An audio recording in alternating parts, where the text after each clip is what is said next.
Section 7 of Neighbourhood, A Year's Life in and About an English Village, by Tickner Edwards. Read by Peter Yearsley.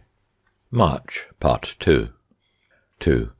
It was Tennyson who first set us looking for kingfishers in March, though indeed the sea-blue bird makes the riverside beautiful at all seasons. There is a little creek here, winding away from the main current of the river, through a thicket of willow and alder, where, coming stealthily along the shadowed footpath, you can always hear the shrill, creaking pipe of the bird, and generally catch the glint of his gay plumage as he darts downstream, or sits on some branch overhanging the clear brown water. But it was from the stern seat of the old ferryman's boat that I learnt whatever I know about kingfishers and river life in general, and these secret excursions seldom began until March was well under way. For me, therefore, the kingfisher, as for all Tennyson lovers, is most clearly associated with the still barren hedgerows and brakes, the song of the thrush mounted high amidst leafless branches, and that wonderful array of crimson tassels and brown bobbins, all set in a mist of pale green needles, which at this time makes the larch one of the sights of the countryside. I have said secret excursions, and indeed all my relations with old Runridge during recent years have necessarily taken on this furtive character. It was not always so. In happier days, when the old man was a widower, I used to drift down to his cabin by the waterside for a quiet pipe at all seasons of the day, and openly, whenever the mood seized me. Then, if tide and the weather served, we would take the little skiff and go off for hours together, exploring the shyest nooks of the river, either with or without the ancient fowling-piece that hung over his kitchen hearth. At these times the ferry was left to take care of itself, which it did sufficiently well, there being often quite a little collection of pennies on the thwart of the boat when the old man got back from these unpremeditated truantries. But one fateful day a distant cousin of Runridge's arrived on a visit, a sedate, ponderous woman, very black as to brows and eyes, and with a hard, shiny face, whose colour seemed all on the surface like red paint. She never went away again, for within the month she became Mrs. Runridge. From that day, for peace and quiet's sake, the old ferryman and I pursued our ancient courses only by stealth. Fortunately, Mrs. Runridge had a genius for household economy, which led her to eschew the village shop, and took her off with her basket at least once a week to Stavisham and its cheaper wares.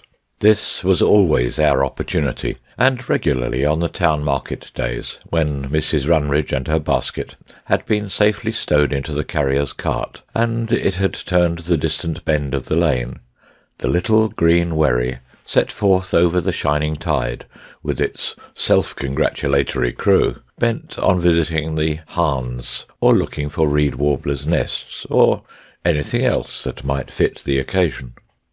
To-day we went up on the full tide, and turned into the little creek where the kingfishers have their nests.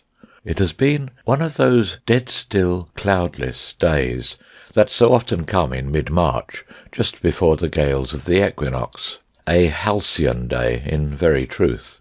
As our little craft sped up the glittering pathway of the waters, hardly a whisper sounded in the dense jungle of reeds that flanks the river here on either side. The tree-tops stood motionless against the sky, one clear blue arch, except where, just above the horizon, a series of white clouds peered over the hilltops, like a row of beckoning hands.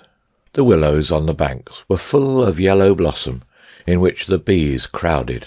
Their soft music was with us wherever we went. Larks carolled overhead.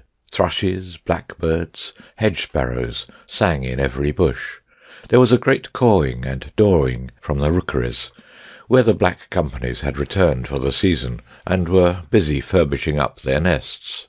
We drove our boat's prow through the willow branches that all but hid the entrance to the creek, then let her drift idly down the narrow way until we gained the broader basin near the footbridge, and moored her to an overhanging branch.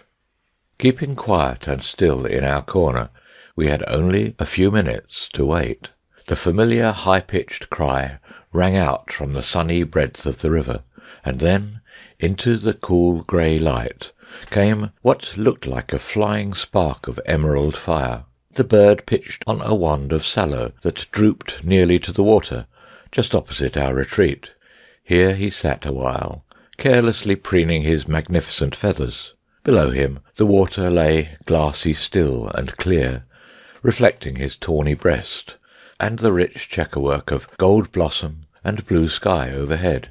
The kingfisher did not watch the stream with that motionless vigilance that one reads of in the nature books. He seemed to give the gliding water scarce a thought, but to be intent only on the contemplation of his own finery, as he twirled on his perch, reaching now and again over his shoulder to set straight a feather that had gone awry. But suddenly he stopped in this popinjay performance, pointed his bill downward, and plunged like a stone. The glittering emerald vanished. On the mirror of the waters there spread ring within ring of light.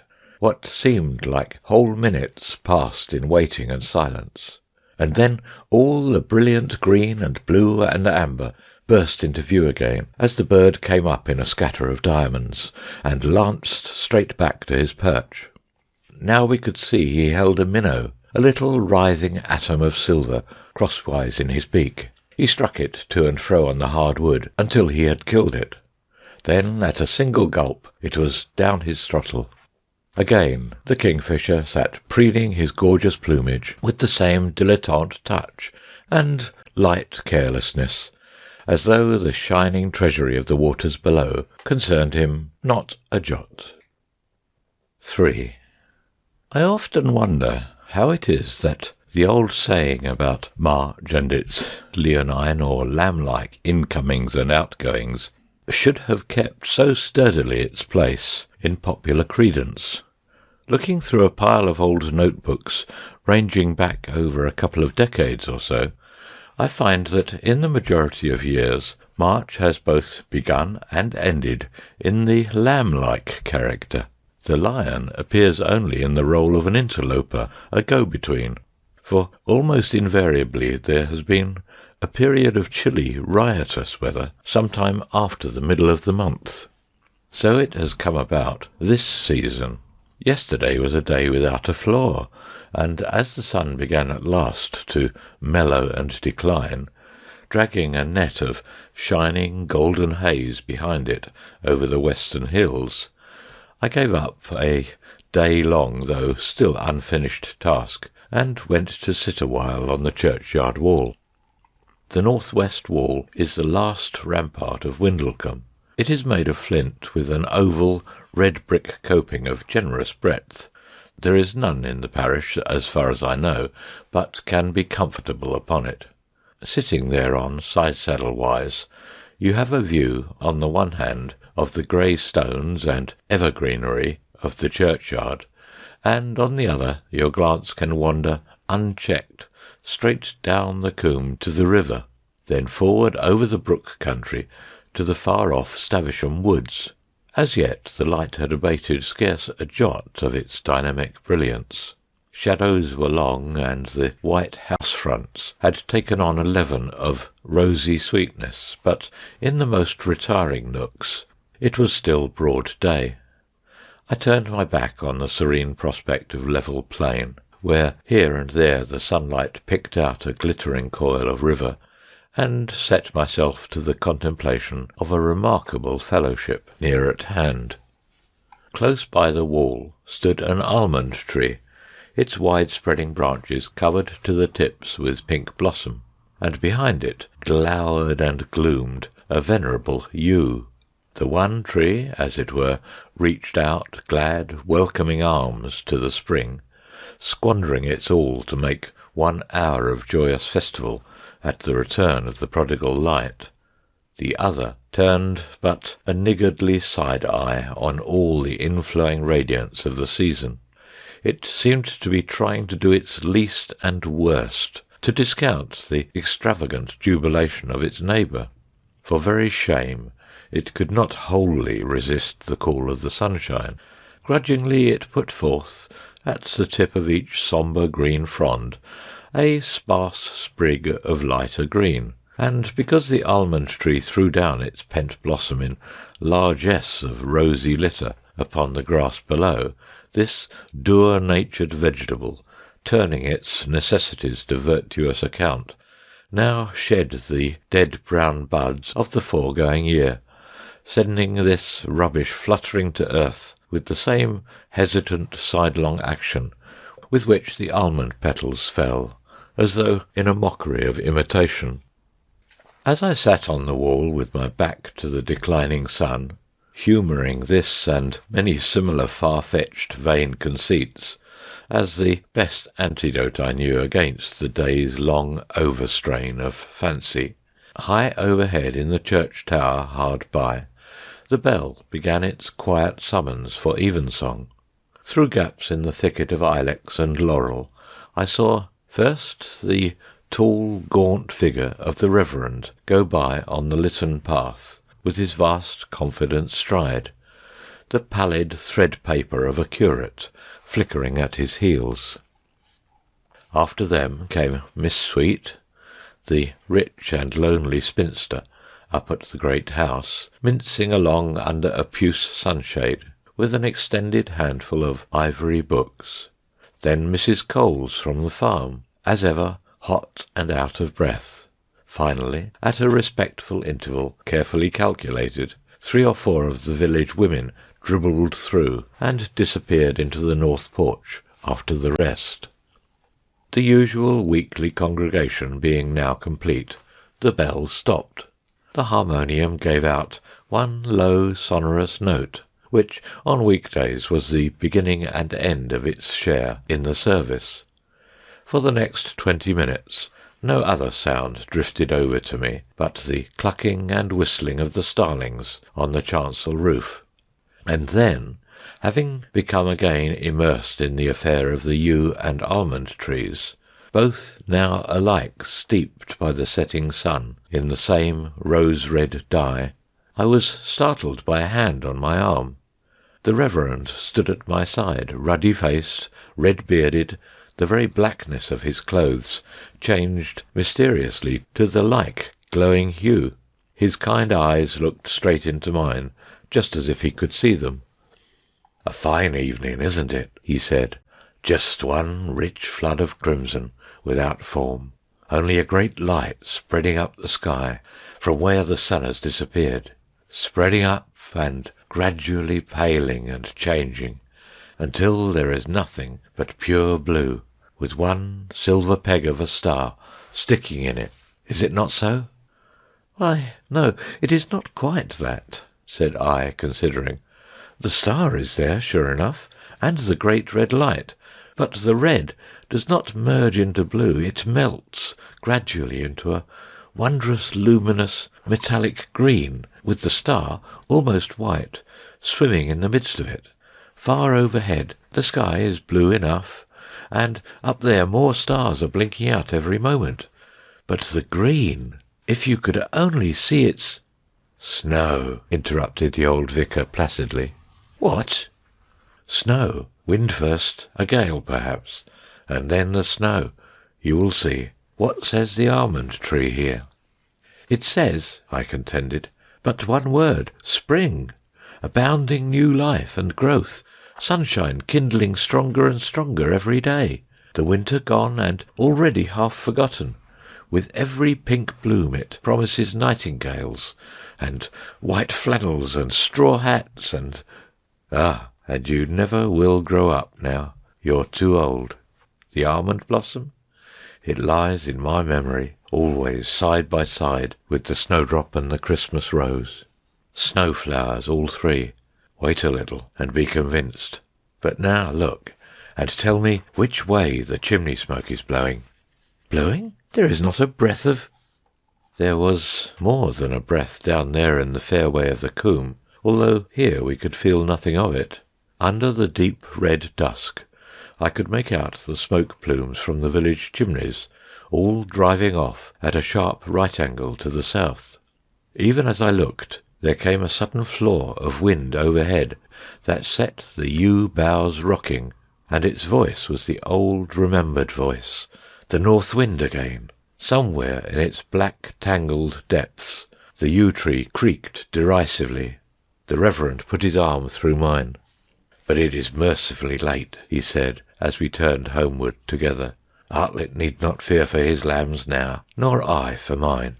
Is the sky already overcast, or am I only blinder than usual?" 4. After that day I was housebound for near upon a week. Later than its wont by a good hour, the dawn broke every day. But as in darkness, so with the grey, wan light, the wind never abated one iota of its whistling fury. The soft thud-thud of the flying snow reverberated on the panes. The white drifts at the street corners mounted steadily higher and higher. In the fireplace, where I already thought soon to start my summer fernery, I had the logs crackling and glowing with more than their old wintry might. Poor almond blossom, I thought to myself again and again, as I sat industriously scratching away in the strange dumbness and the thin, queer light that fills the room in snowy weather. Yet this was not so ill a wind, but that some good was blown my way. I found myself overhauling arrears of work at a surprising rate. When the wind fell at last, backing steadily to west, then to southwest, and there came a night of drenching rain, rain that felt like hot tea to a hand held out in it, I was ready for any sort of idleness and any wandering company. 2 long days and nights the world lay under that simmering, steaming cataract, and then such a morning, almost the last morning of the month, rose over Windlecombe, as made the mere awakening in one's bed seem like a sort of first act in a miracle play. The sun had hardly breasted Windle Hill before I was out and clear of the village. Its last red tinge had faded into night when I turned my tired steps homeward, and so to bed once more. Lying there cosily with the delicious ache of 30 miles in my bones, and in my ears the lilt of 1,000 melodies, all the glad day's journey projected itself like swiftly changing pictures thrown upon the screen of the starry night. The downs first, the green sea of hills that seemed to heave and subside as the violet cloud shadows lazily drove from crest to crest, the unending sheep bell music and lark song, and the playing of the gulls high up in the blue, like scraps of white paper fluttering in the breeze. Then down the steep hillside to the sunny flats, where the plovers were at their love play, each pair rising and falling, somersaulting together, crying continually, coming to rest a moment, then up again at the old interminable gambols. Here in the deep ditches the frogs croaked. There was a golden rim of marsh marigold to every strip of water, over which you must peer if you would study the submerged life below. And what a life there was down in each crystal deep! Queer water beetles wove a bright pattern on the surface of the slow-moving, almost stagnant stream, and their shadows made just the same pattern on the sunlit weed of the bottom, though here it was black instead of bright. Down there were mimic forests or jungles of ferny bronze-green growth, all in gentle undulating motion as the water glided imperceptibly by. Shoals of minnows cruised about in the sunny open, or lay in wait singly in the shadowy glades. These single fish seemed to be for ever quarrelling, either making sudden raid on the lairs of their neighbours, or being attacked in their turn. When they banded themselves together, evidently making common peace, the better to rout a common enemy, and swam boldly in the sunshine, I could see that each fish was faintly tinged with blue and green and orange-red, the identical colours, although vague and subdued, of the kingfisher, their traditional foe. Then came up the vision of a long white road, barred with tree shadows, flowing between thorn hedges already full of a green promise of leafage, and edged with butterfly-haunted flowers. Little cottages passed by, ankle-deep in blue forget-me-nots, and aflare with blossoming creepers. Deep pine woods took the road and folded it in fragrant gloom, then set it forth in the sunshine again, to wander over gorse-clad heaths or amidst spangled meadows. I saw the inn, where I sat a while in a company of travelling rinders, men who stripped the bark from the felled oaks for the tanneries, who would now be camping, like Robin and his merry rascals, a month long in the woods. I dozed off, and woke again where, in the drowsy afternoon sunshine, I had rested under a great pollard ash, weighed down with ivy. Upon the grass about my feet there shone an infinity of small rounded objects, much as if Aladdin had passed by and thrown down a handful of superfluous rubies. Everywhere their soft carmine lustre gemmed the sward. Year by year I have found the like on meadow paths, wood rides, by the church tower, sometimes in the very streets of the village, and have never known how they came into being. You may have broken asunder the ivy berries 100 times, and noted the pale-hued seeds within, yet never guessed that here was the mining ground for your treasure. It is the sun and air that make rubies of the fallen ivy seeds. And for a last vision, as I lay watching the starshine travelling across the square of the window, I saw within it a picture, and heard again a note of music, perhaps the most wonderful thing in the whole day's idle round. It was a keeper's cottage at the entrance to a wood. On the steep thatch white pigeons hobbled amorously, and behind, in a green bower of elder, a wild bird sang. I could see the bird. I knew it to be a common song thrush, but the song was the song of a nightingale. Not the loud, silver-toned warble that the poets love, but the low, slow, sorrowful keening that always seems as if torn from the very heart of the bird. And here is a pretty problem. If the nightingale were already with us, singing in every break, there would be nothing strange in the thrush, prone as he is to imitation, borrowing a stanza from the new melody here and there. But it is more than strange that he should do so at the present time, seeing that for 8 or 9 months back there has been no nightingale music in the land. Yet we, who are mute fowl, are all thinking of April now, and what it has in store for us. Can the thrush be thinking of April too? And, as with us, can old memories of nightingales be stirring in him that alone can sing his thoughts aloud? End of section 7. Please subscribe to update new videos. Please share and like if you enjoyed the video. Thanks so much.